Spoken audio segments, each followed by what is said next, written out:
வசுதேவசுதம் ஸ்லோகம் எப்படி சொல்றதுன்னு பார்த்துருவோம். வசுதேவ சுதம் தேவம் கம்ச சாணூர மர்தனம் தேவகி பரம ஆனந்தம்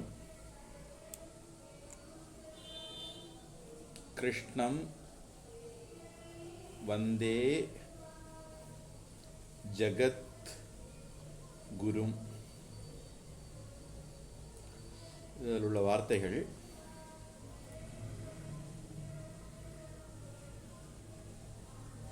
வசுதேவ சுதம், அந்த இம்மு அடுத்தது தா வரதுனால இன்னா மாறும். இப்போ வசுதேவ சுதம் தேவம் சொல்றதுக்கு அப்படி சொன்னால் எளிமையாக இருக்கும். கம்ச சாணூர மர்தனம் தேவகி அது நெடில்,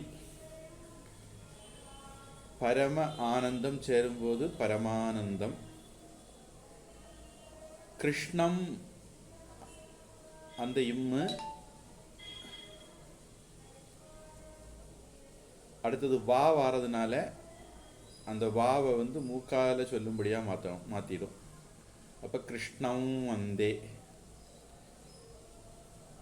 ஜகத்து இத்து அடுத்தது மென்மையான கா வாரதுனால ஜகத் அப்படின்னு மாறிடும். அப்போ ஜகத் குரு. இனி இதில் வசுதேவ சுதம் தேவம் அப்படிங்கிறதுல மூச்சு எடுத்தால் இந்த மாதிரி, மூச்சு எடுக்காமல் சொன்னால் வசுதேவ சுதம் தேவம் அந்த இம்மும் அடுத்தது கா வரதுனால இங்கா மாறிடும். வசுதேவ சுதந்தேவங் கம்ச சாணூர் அப்படி இங்குன்னு மாறிடும்.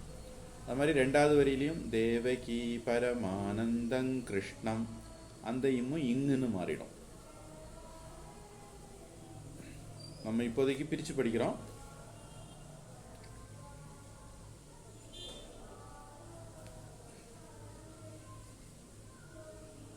நான் சொல்லியும் கேட்டு சொல்லுங்க. அபிதா தொடங்குங்க. வசுதேவ சுதந்தேவம் வசுதேவ சுதம் தேவம் வசுதேவ சுதந்தேவம் வசுதேவ சுதம் தேவம் கம்ச சாணூரமர்தனம் கம்ச சாணூரமர்தனம். அந்த மர்த தால த மர்தனம் கம்ச சாணூரமர்தனம் தேவகி பரமானந்தம் தேவகி பரமானந்தம் கிருஷ்ணம் வந்தே ஜகத்குரும் கிருஷ்ணம் வந்தே ஜகத்குரும். இப்போ இதை சேர்த்து சொல்றதா இருந்தா முதல் வரியை சேர்த்து சொல்லேன். நான் முதல் வரியை சேர்த்து சொல்லேன். அப்போ அது கொஞ்சம் மாறும். அந்த மாற்றத்தை கவனிச்சுக்கோங்க. வசுதேவ சுதந்தேவங் கம்ச சாணூரமர்தனம் வசுதேவ சுதம் தேவம் கம்ச சாணூரமர்தனம் தேவகி பரமானந்தங் கிருஷ்ணம் வந்தே ஜகத்குரும் தேவகி பரமானந்தம் கிருஷ்ணம் வந்தே ஜகத்குரும். இப்போ நீங்கள் சேர்த்து படிக்கீங்கன்னா படிக்கலாம். வசுதேவ சுதம் தேவம் கம்ச சாணூரமர்தனம் தேவகி பரமானந்தம் கிருஷ்ணம் வந்தே ஜகத்குரும். குமாரி உஷா அம்மா. ஹரி ஓம் சாமிஜி. ஹரி ஓம். படிக்கவா சுவாமிஜி? படிங்க. தியான ஸ்லோகம் எடுத்துட்டீங்களா? எடுத்துட்டேன். वसुदेवसुदं देवं कंससाणूरमर्दनं देवही परमानन्दं कृष्णं वन्दे जगद्गुरुम्. படிக்கணுமா கம்ச சாமி? சாணூர சா அது மாதிரி தேவகி தேவகி இல்லை தேவகி. वसुदेवसुदं देवं कंसचाणूरमर्दनं देवकी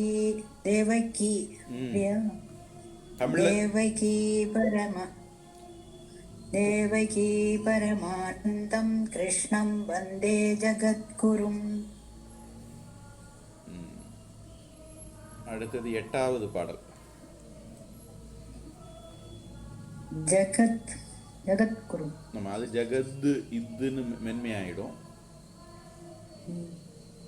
8வதுல மூக்கம் கரோதி வாசாலம் பங்கும் லங்கயதே கிரிம் யத் கிருபா தம் அகம் வந்தே பரம ஆனந்த மாதவம். இங்கேயும் அதே மாதிரி மூக்கம் இம்மு வந்து அடுத்தது கா வாரதுனால இங்கா மாறிடும். அப்போ மூக்கங்கரோதி வாச்சாலம் பங்கும் அந்த இம்மு அடுத்தது லா வாரதுனால அந்த லாவை மூக்கால சொல்ற லாவாட்டு மாத்திடும். அப்போ பங்குல்லங்கயத்தே கிரிம் யத் கிருபா தம் அகம் சேரும்போது தமகம் வந்தே அகம் இம்முக்கு பிறகு வா வருது. அப்போ அந்த வாவை அது மூக்கால சொல்ற வாவாட்டு மாத்திடும். அப்போ தமகம் வந்தே அப்படின்னு ஆகும். அதாவது வித்தியாசம் என்னன்னா தமகம் அப்படின்னு 2 உதடையும் ஒட்டி அதுக்கப்புறம் வா ஆக்கணும். அதுக்கு பதிலா தமகம் அப்படின்னு இம்மு சொல்லும் போதே வா உதடு ஒட்டுறது மாதிரி சொல்லிடலாம். தமகம் வந்தே அப்போ அது மூக்கால சொல்ற வாவா மாறிடும். அடுத்தது பரம ஆனந்த சேரும்போது பரமானந்த மாதவம்.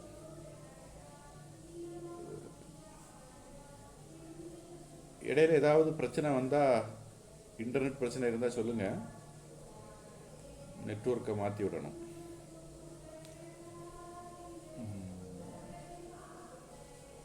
இப்போ ஸ்லோகம்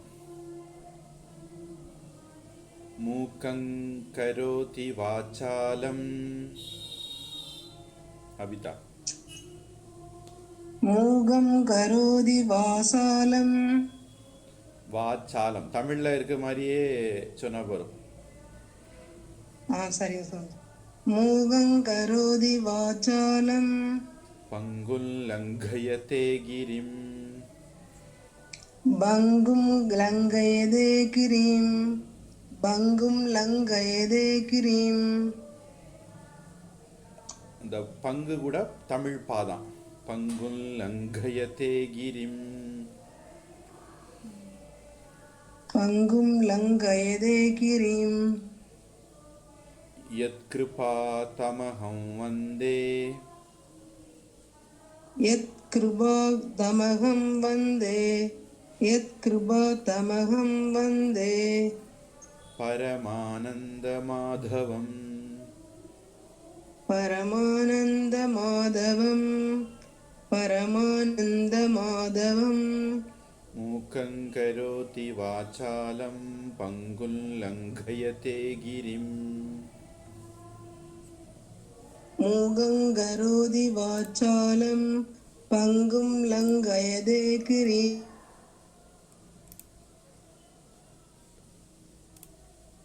சேர்ந்து சொல்லலாம் சுவாமிஜி.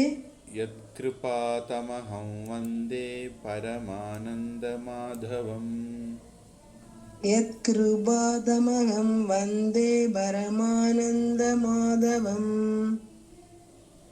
मूगं करोति वाचालं पङ्गुं लङ्घयते गिरिं यत्कृपातमहं वन्दे परमानन्दमाधवम् मूगं करोति वाचालं पङ्गुं लङ्घयते गिरिं यत्कृपातमहं वन्दे परमानन्दमाधवम् குமாரி உஷா.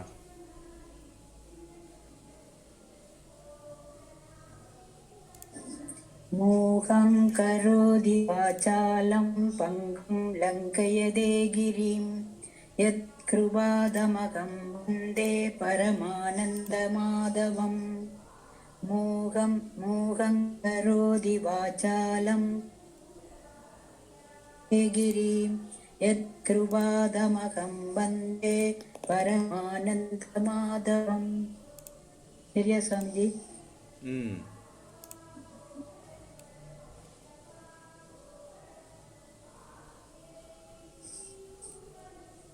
கவிதா சொல்றீங்களா? சாமி சொல்றீங்களான்னு கேட்டேன். இல்ல அடுத்து 2வது அத்தியாயம் 11வது ஸ்லோகத்துக்கு வாங்க. சுவாமிஜி, இந்த இடையில 6, 7 இதெல்லாம் எப்படி? இந்த இடையில 6, 7 இந்த ஸ்லோகம் எல்லாம் இன்னொரு ஒரு சந்தர்ப்பத்தில் சொல்லித்தரேன். எல்லாமே படிக்க வேண்டியதுதான்.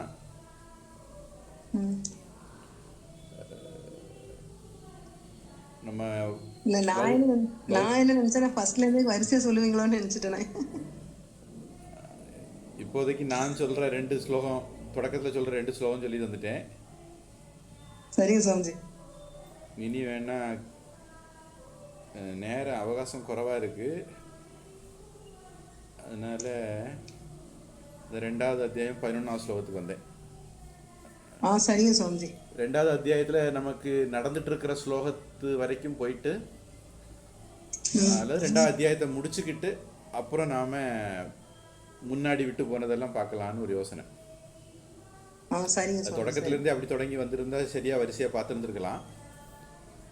எனக்கு அப்போ அந்த ஐடியா வரல. இப்போ நீங்கள் சில பேர் கொஞ்சம் முன்கூட்டி வர்றதுனால அப்படி இந்த வேலையும் சேர்த்தே பண்ணிடலான்னு தோணுச்சுது. ஆமா, நீங்க பயிற்சி போட்டுதான் நானும் சரி அட்டன் பண்ணேன். சாமி, அது டவுட் வந்துட்டு, அதனால இன்னைக்கு அல்லது நீங்க ஸ்லோகம் சொல்ல மாட்டீங்கல்ல, அதனால இதானது.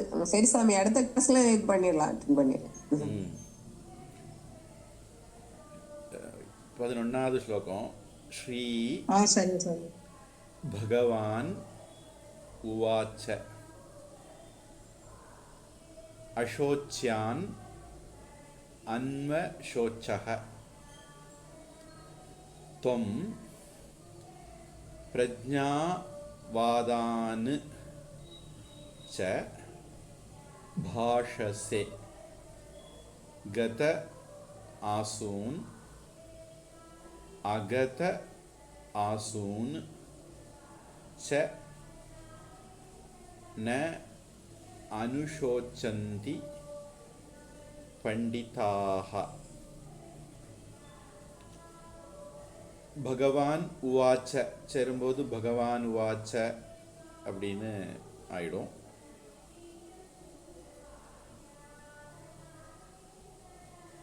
அசோச்யான் அன்வசோச்சக சேரும்போது அசோச்யான் அன்வசோச்சக அப்படின்னு மாறிடும்.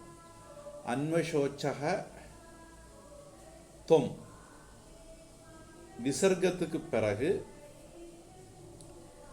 தா வந்ததுன்னா அது விசர்க்கத்தை இஸ்ன்னு மாற்றிடும். அப்போ இந்த தொம்மில் இருக்கக்கூடிய தா விசர்க்கத்தை இஸ்ன்னு மாற்றும் போது அன்வசோச்சஸ்தம் அப்படின்னு ஆயிடும். நமக தே நமஸ்தே அது மாதிரி.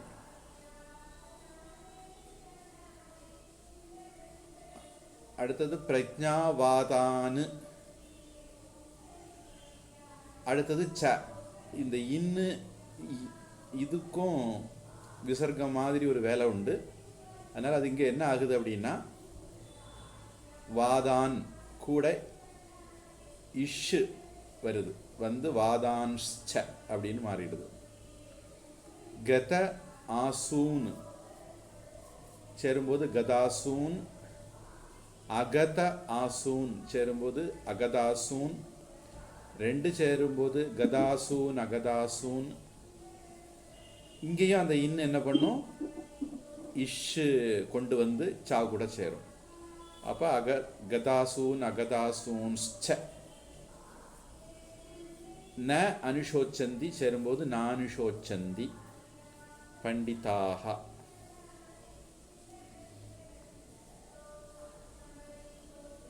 இப்போ ஸ்லோகம் எப்படிங்கிறது பயிற்சி அடுத்த வகுப்பில் தரேன். ஸ்லோகத்தை மட்டும் ஒரு தடவை நான் படிக்கிறேன். ஸ்ரீ பகவானுவாச்ச அசோச்யானன்வசோச்சஸ்த்வம் பிரஜ்ஞாவாதான்ஸ்ச பாஷசே கதாசூனகதாசூன்ஸ்ச நானுஷோச்சந்தி பண்டிதாக. அந்த மாதிரி வரும். உங்களுக்கு பயிற்சி அடுத்த வகுப்பில் தரேன். இப்போ நம்ம வகுப்பை தொடங்குவோம்.